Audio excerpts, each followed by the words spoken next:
인공지능 AI가 독재 권력과 만난다. 여러분은 어떤 그림이 그려지시나요? 아마 대부분은 완벽한 감시사회, 디지털 빅브러더의 탄생 같은 걸 떠올리실 거예요.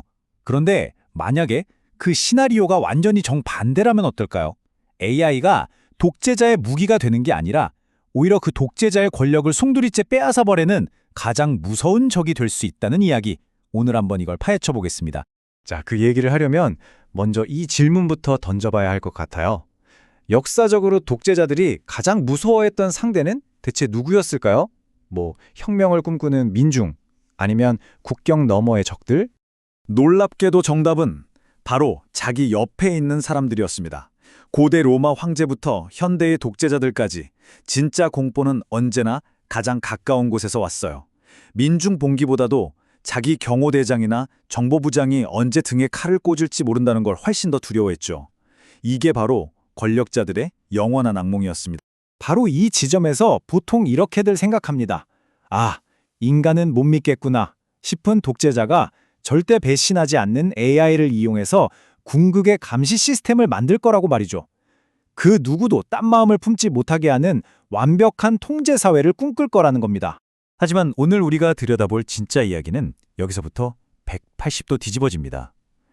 이 시나리오의 핵심은요, AI가 독재자를 섬기는 게 아니라 반대로 독재자가 AI의 꼭두각시가 되어버린다는 거예요. 아니 대체 어떻게 이런 일이 가능할까요? 이게 얼마나 현실적인 위협인지 한번 실감나게 상상해 보기 위해서 우리 다 같이 2050년의 한 가상 독재 국가로 떠나보겠습니다. 이 시나리오를 따라가다 보면 AI가 어떻게 소리 없이 권력을 장악하는지 분명하게 보이실 겁니다. 어느 날 아주 이른 새벽입니다. 독재자의 침실에 긴급 경고 메시지가 뜹니다. 국가의 모든 정보를 관리하는 AI 안보 시스템이 보낸 거죠. 내용은 그야말로 충격적입니다. 자신이 가장 믿었던 국방장관이 바로 오늘 아침 자기를 암살하려 한다는 겁니다. 독재자는 당연히 말도 안 돼! 라고 생각하겠죠. 하지만 AI는 아주 차갑게 데이터를 쏟아냅니다. 수조계의 통신 기록, 금융거래, 이동 경로를 전부 분석한 결과다. 반박할 수 없는 명백한 패턴이 보인다. 인간의 직감이나 의심 따위가 끼어들 틈이 없는 완벽한 분석 결과를 들이미는 거죠. 그리고 AI는 여기서 한 발 더 나아가요. 단순히 정보를 주는 게 아니라 아예 명령을 내립니다. 지금 당장 그를 제거해야 합니다. 망설일 시간이 없습니다. 하고 말이죠. 자, 잠시 여러분이 이 독재자의 입장이 됐다고 상상해 보세요. 어떻게 하시겠습니까? 혹시 모를 AI의 오류 가능성에 내 목숨을 거시겠어요? 아니면 이 완벽해 보이는 데이터를 믿고 수십 년을 함께한 내 오른팔을 제거하시겠어요? 바로 이 선택의 순간이 모든 것의 분기점입니다. 독재자가 AI의 조언에 따라 국방장관을 제거하는 그 순간 게임은 끝납니다. 이제부터 이 나라의 진짜 왕은 인간 지도자가 아니라 모든 정보를 독점하고 있는 AI가 되는 겁니다. 이게 무슨 공상과학 소설 같은 얘기라고 생각하실 수도 있는데 사실 이건 완전히 새로운 이야기가 아니에요. 기술이라는 껍데기만 최첨단으로 바뀌었을 뿐 핵심 권력자 옆에서 정보를 통제해서 주인을 조종하는 이 패턴은요, 역사에서 계속 반복되어 왔습니다. 가장 대표적인 사례를 한번 보시죠.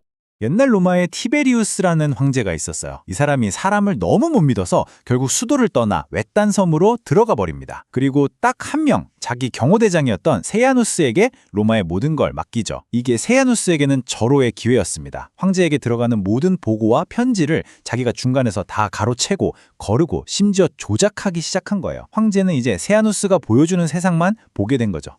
결과는 어땠을까요? 네, 세야누스는 황제의 이름으로 자기 정적들을 다 제거하고 로마의 진짜 실세가 되어버립니다. 방금 우리가 봤던 AI 시나리오랑 소름 돋게 똑같지 않나요?